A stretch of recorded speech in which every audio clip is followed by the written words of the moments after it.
मैं doctor Atul Kumar Bhatnagar, department of chemistry, SRLS government PG college Kaladera Jaipur से आज के इस ई लेक्चर में आपका स्वागत करता हूं।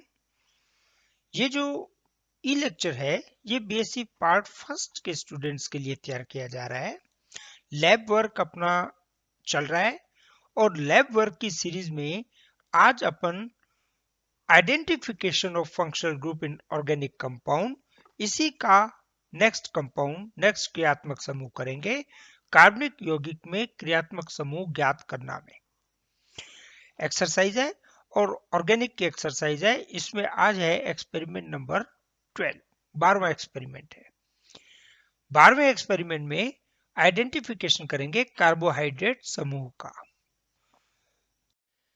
कार्बोहाइड्रेट समूह का डिस्कशन शुरू करें उससे पहले मैं आपको एक बार रिमाइंड करा दूं, यदि किसी बच्चे का कोई लेक्चर, ई लेक्चर प्रैक्टिकल का छूट गया है तो चैनल में मेरे चैनल में चले जाएं, यूट्यूब चैनल में, और उसमें प्लेलिस्ट खोल लें।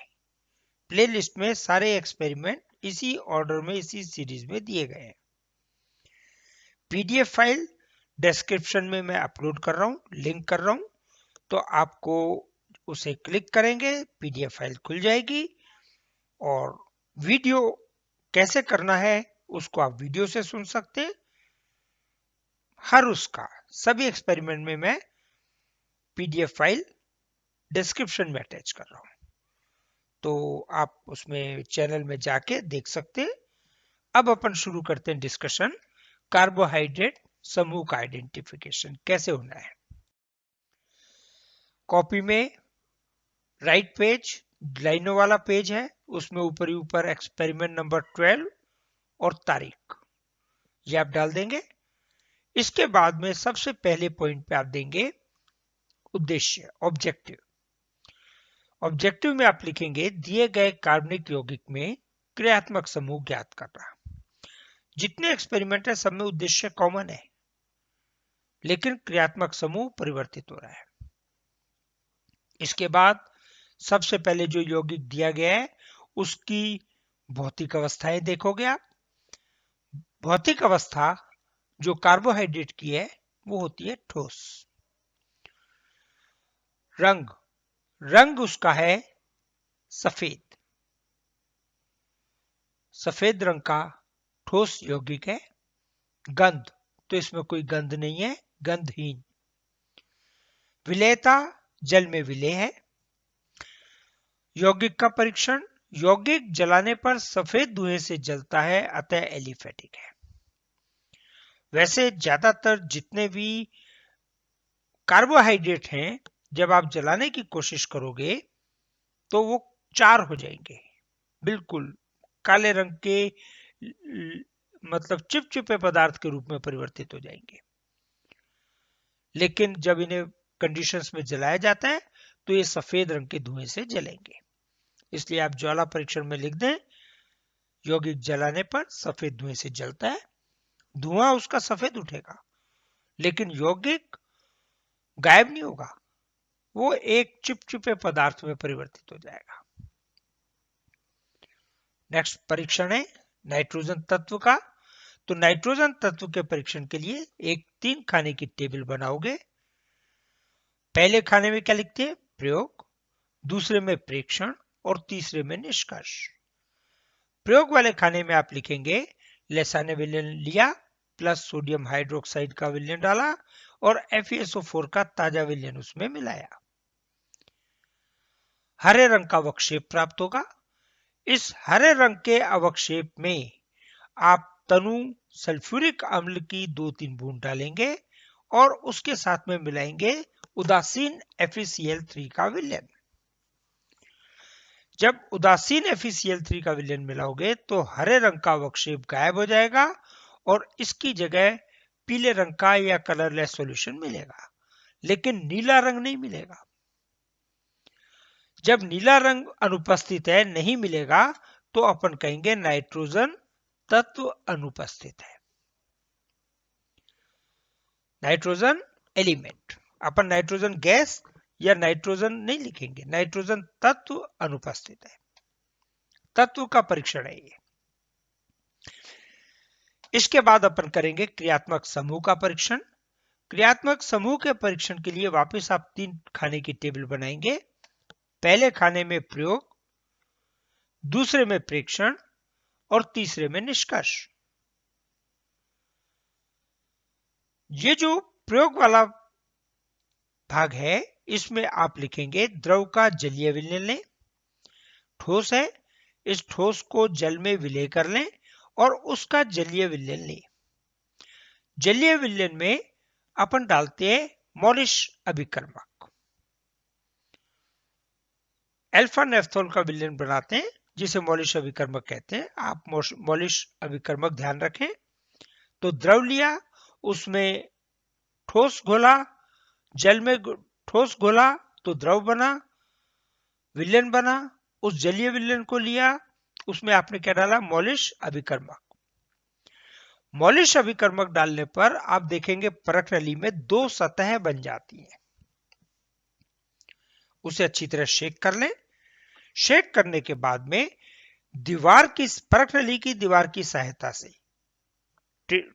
टेस्ट ट्यूब को थोड़ा सा टेढ़ा कर लें और सल्फ्यूरिक अम्ल की 1-2 ड्रॉप उस पर डाल दें।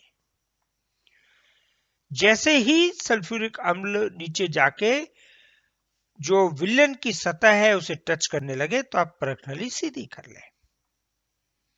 ऐसा करने पर आपको परख नली की सतह पर एक लाल रंग का वलय मिलेगा, लाल रंग का छल्ला बनेगा। इस लाल रंग का छल्ला बनने का मतलब कार्बोहाइड्रेट समूह उपस्थित हो सकता है। एक आपको लाइन ऑफ एक्शन मिला कि कार्बोहाइड्रेट समूह उपस्थित हो सकता है। इसके बाद आप पुनः मॉलिश टेस्ट के बाद नेक्स्ट परीक्षण अपन करेंगे फेलिंग सॉल्यूशन के साथ। फेलिंग ए और बी को एक टेस्ट ट्यूब में मिलाएं, बराबर बराबर मात्रा में मिलाएं और उसमें ठोस पदार्थ जो अपने को यौगिक दिया गया है उसे मिला दें। ये एक मिश्रण बन जाएगा। इस मिश्रण को आप गर्म करेंगे। जब मिश्रण को गर्म करेंगे तो आपको लाल रंग का विलयन प्राप्त होगा। लाल रंग का विलयन प्राप्त होने का मतलब ये टेस्ट पॉजिटिव है और अपन निष्कर्ष में लिखेंगे कार्बोहाइड्रेट समूह उपस्थित हो सकता है। नेक्स्ट टेस्ट ठोस पदार्थ और उसमें टॉलेंस अभिकर्मक डालेंगे, अमोनिकल सिल्वर नाइट्रेट का सॉल्यूशन डालेंगे और मिश्रण को पुनः गर्म करेंगे। मिश्रण को गर्म करने पर या तो आपको काले रंग का अवक्षेप प्राप्त होगा, नहीं तो रजत दर्पण प्राप्त होगा। काली चमकीली सतह सिल्वर मिरर परख नली पे जमी मिलेगी। इसका मतलब कार्बोहाइड्रेट समूह उपस्थित हो सकता है। तीसरा टेस्ट करेंगे इसका कि यौगिक का जलीय विलयन लिया और उसमें लेड एसीटेट का विलयन डाल दिया। इसे गर्म करते हैं, उबालते हैं और उबालने के बाद में अमोनियम हाइड्रोक्साइड का विलयन NH4OH इसमें मिला देते हैं। अमोनियम हाइड्रोक्साइड मिला के इसे पुनः गर्म करते हैं, दोबारा से गर्म करते हैं। तो जब दोबारा से गर्म करोगे तो गुलाबी रंग का विलयन आपको प्राप्त होगा। गुलाबी रंग का विलयन प्राप्त होने का मतलब कार्बोहाइड्रेट निश्चित है। अब ये जो आपने पहले 2 टेस्ट किए हैं, पहले 2 टेस्ट पॉजिटिव आए हैं और ये दोनों टेस्ट एल्डिहाइड में भी पॉजिटिव थे, वो भी यही परीक्षण दे रहे थे। तो इसका क्या मतलब हुआ?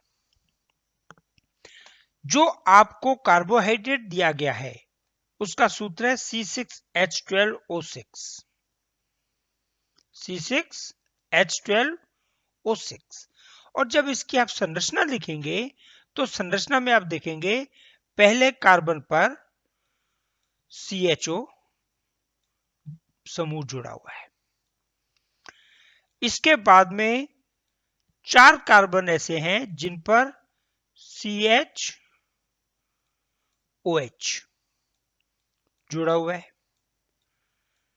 ये 4 कार्बन है और इन 4 कार्बन परमाणुओं के बाद में लास्ट में CH2OH।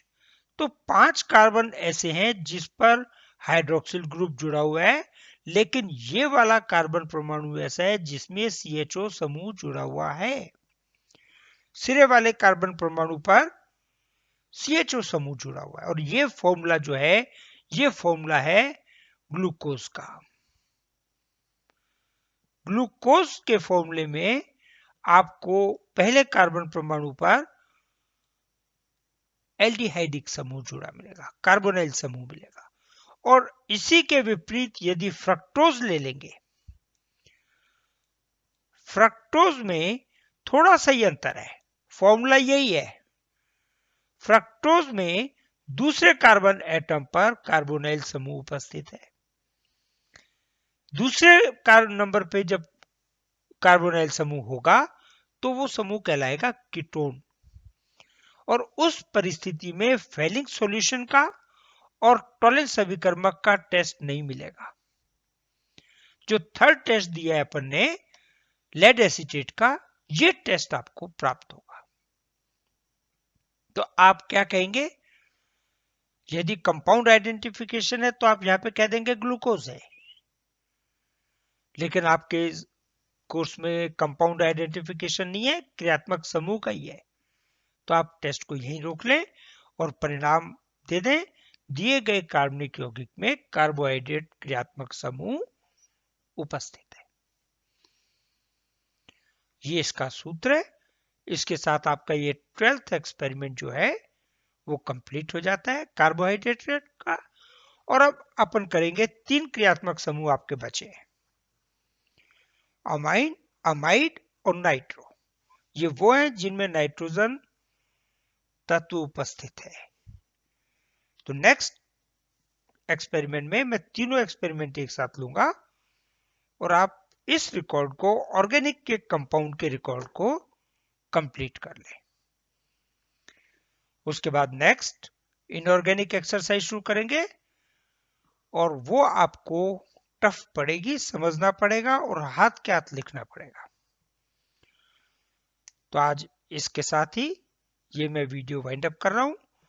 चैनल किसी ने सब्सक्राइब नहीं किया हो तो कर लेना, लिंक अपने पास रख लेना। सारे एक्सपेरिमेंट आपको लिखे हुए इसी में मिलेंगे। हर एक्सपेरिमेंट के साथ में उसकी PDF फाइल, डिस्क्रिप्शन में लिंक उसका अटैच्ड है। तो दोनों चीजें आप वहीं मिल जाएंगी। लिखने के लिए आप PDF काम में ले लें और समझने के लिए वीडियो। Thank you.